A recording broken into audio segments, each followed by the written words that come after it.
So today, I'm going to show you how I achieved this Netflix look with just 3 lights. See, this effect is actually very simple to do. All you have to do is get the lighting composition, the contrast ratio, and make sure your framing from the camera is right.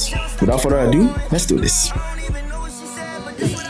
Now, this is the first light I used. This is the light from SmallRig. What I did was that I attached a Gobo light shaper that shapes the light to this pattern here. And this is my fill light. Now, this light is set the same color temperature as this so that it could give the illusion that this light is what is lighting me from this side. Onto my key light. This is my key light. I use my window because my softbox is spoiled, so I had to make use of what I have. Now, this will be lighting me at a 45 angle. You see the way I shaped my chairs to imitate this light hitting me at a 45-degree angle. So this is the setup, and this is what the video looks like.